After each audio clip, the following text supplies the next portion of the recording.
भगवंताची अस्वस्थता आणि सूचना. श्री रामतनूंच्या मंदिरात रामकुंडाजवळ भगवान शंकर शक्तिरूपाने रोज येऊन बसत असत आणि रामनामाच्या धुनीत रंगून जात असत. त्यांना गलिच्छपणा आणि अमंगलपणा मुळीच आवडत नसे. अपवित्रपणाचा तिटकारा येई आणि तसे ते श्री रामतनूंच्या तोंडून लोकांना नेहमी सांगायला लावत असत. मंदिरात शुचिर्भूतपणाने या, पवित्र मनाने या, मांस मच्छी खाऊन येऊ नका, अमंगळपणाने घाणेरडेपणाने येऊ नका, मंदिराची पवित्रता राखा, जीवन निर्मळ ठेवा, असं वारंवार लोकांना सांगितलं जाई. पण कित्येक लोकांना पुन्हा पुन्हा सांगून देखील उमज पडत नसे. ते तसेच देवळात अमंगळपणाने येत, मर्यादा नियम पाळत नसत. किंबहुना रामतनूंची पवित्रतेची शिकवण त्यांना कधी महत्त्वाची वाटलीच नाही आणि ते तसेच अजागळपणाने मंदिरात वारंवार येऊ लागले. त्यांना कोणीच आळा घातला नाही व मंदिराच्या मर्यादाही पाळल्या गेल्या नाहीत. त्याचा श्री रामतनूंच्या रोजच्या आचार आणि साधनेवर परिणाम होऊ लागला. पवित्रपणाने त्यांना काही करताच येईनासं झालं. बागेत राहिल्या तरी जेवण आणि नैवेद्य प्रथम घरातूनच तयार होऊन यायचा, पण तिथेही पवित्रता पाळणं कठीण होत असे. देवकूबाईच्या वागण्याच्या नेहमीच तक्रारी यायच्या. घरच्या इतरही बारीक सारीक गोष्टीत नेहमी लक्ष घालावं लागे, अडीअडचणीत सल्ला द्यावा लागे. त्यामुळे बागेत येण्याचा जो मुख्य उद्देश निस्संगपणा यावा हा होता, तोच मुळी साधेनासा झाला. विशेषतः लोकांच्या अमंगळ वागण्याचा त्यांच्या उपासनेला फारच त्रास होई. त्या हैराण होऊ लागल्या. साधना नीट चालेनाशी झाली, तन्मयता येईनाशी झाली. श्री शंकरही अस्वस्थ झाले आणि त्यांनी शेवटी रामतनूंना इशारा देऊन उपाय सुचवला. त्यांनी एक व्रत रामतनूंना सुचवलं आणि ते सगळं संभाषण रामतनूंनी लिहून ठाण्याला श्री रंगनाथ अप्पांकडे पाठवलं. त्याचा रंगनाथ अप्पांनी खोल विचार करून पुढील उत्तर श्री रामतनूंना दिलं. श्री रंगनाथ अप्पांचं पत्र. या पत्रावर तारीख नाही, पण रामतनूंनी आपल्या वहिनींना लिहिलेलं पत्र आणि खुद्द रंगनाथ अप्पांना लिहिलेलं पत्र ही दोन्ही पत्र पोहोचल्यावर रंगनाथ अप्पांनी हे पत्र लिहिलंय आणि त्यात त्या दोन्ही पत्रातील मजकुरांवर आपलं मत प्रगट केलंय.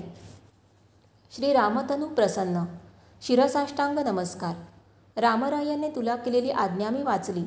संसारातील सर्व पाश तोडून टाकण्यासाठी 7 दिवसांची मुदत रामरायांनी दिली आहे असं वाटतं. 7 दिवसांनंतर रामतनूने समाधी लावून ईशचिंतनात निमग्न होऊन बसावं अशी देवाची इच्छा दिसते. आणि हे कशासाठी? तर दुर्गम असा बिकट घाट पुढे आहे. तो ओलांडून जाणं सोपं पडावं म्हणून ही वाट रामराय करू इच्छित आहे. मनात वसत असलेली कोतवालीण म्हणजेच माया ह्या भूमंडळी तुझी फजिती करीत आहे. म्हणून तू संसारातून अलिप्त राहा असा रामरायांच्या संदेशाचा अर्थ असावा असं माझ्या बुद्धीनुसार मला वाटतं. हा बहुमोल उपदेश आहे हे तर खरंच, पण देव स्पष्टपणे सर्व खुलासा का करीत नाही तेच समजत नाही. काळ जवळ आला, हकीम हाका मारतोय असं सांगतो व आमच्या मनात नसत्या कुशंका का उत्पन्न करतो. हे असं अर्धवट सत्य सांगतात, त्यापासून लोकांच्या मनात चलबिचल होत नाही वाटतं. असा माझा देवांना प्रश्न आहे. त्याचबरोबर तू असं वाग तसं वाग वगैरे सर्व नियम पण सांगतो. हे देवाचा गौडबंगाल आम्हाला काही उकलत नाही आणि भीती उत्पन्न होते. आमच्या ताईच्या निष्काम भक्तीमुळेच ती रामतनू बनली. ताई असताना तसंच आज रामतनू होऊन सुद्धा तिने जगाची गरीब दुबळ्यांची सेवा केली. ती आम्हाला आवडली आणि देवालाही आवडली. दीनदुबळ्यांना, गरीब श्रीमंतांना, आप्तेष्टांना, शेजाऱ्या पाजाऱ्यांना सर्वांनाच तिचा फायदा झाला. आमच्यामध्ये ती राहण्यापासून आम्हाला एक प्रकारचा सांसारिक तसाच सात्विक आनंद मिळाला. अशा भक्तावर देव प्रेम करणारच, तो देवाला नेहमी आवडणार. म्हणून देवानं त्याचा पुढील मार्ग सुगम करणं हे क्रमप्राप्तच आहे. देवच स्वतः त्या भक्ताला सर्व मार्ग दाखवणार आणि म्हणून संसारापासून अलिप्त राहण्याचा पुढील मार्ग आमच्या रामतनूला देवाने दाखवला तेही बरोबरच आहे असं मला वाटतं. पण तुझी अंमलबजावणी दूरच्या देवळात कर असं देवानं का सांगावं? आमच्यापासून दूर जाण्यास देवानं का सांगावं? जवळपास म्हणजे बागेतील देवळात बसून संसाराविषयी कोणतेच विचार मनात न येतील अशी शक्ती रामतनूला देवानं का देऊ नये? नित्यक्रम आटोपल्यानंतर स्वतःला लागणारं अन्न बागेतील देवळात शिजवून त्याच ठिकाणी सर्व काळ ईशचिंतनात घालवला तर काय हरकत आहे? त्या ठिकाणी सुद्धा सांसारिक उपाधी मागे लागतील काय, असा माझा देवाला प्रश्न आहे. सर्व प्राणीमात्रांची सेवा निर्विकार मनाने आणि निष्काम बुद्धीने जो करतो तोच खरा भक्त आणि तोच देवाला आवडतो ना. असा मनुष्य लोकांनाही आवडतो आणि त्यांच्या मनातसुद्धा अशा थोर व्यक्तींबद्दल सदैव आदर वसत असतो. त्यांनासुद्धा असं वाटतं अशा माणसाची आपण सुद्धा थोडीफार सेवा करावी, निदान त्यांचे डोळे भरून दर्शन तरी घ्यावं, अशी त्यांची इच्छा असते. आज आमच्या गावातल्या कितीतरी स्त्रिया भजन करायला येतात. त्यांच्यापैकी पुष्कळांच्या मनात रामतनूंचे दिवसातून एक वेळ तरी दर्शन घ्यावे अशी इच्छा खास असेल. म्हणजे रामतनूंनी त्यांच्याच जवळ बसावं असं मी म्हणत नाही, पण अशा व्यक्तींना ज्या ठिकाणी दर्शनसुद्धा घडणार नाही अशा ठिकाणी रामतनूंना देवाने जायला का सांगावं? ईशभक्तीचं महत्त्व भक्तांच्याच द्वारे आमच्यासारख्या अज्ञान लोकांना पटतं ना. आणि म्हणूनच रामतनूसारख्या जिवंत देवाच्या दर्शनासाठी त्यांची मनं भुकेलेली असतात.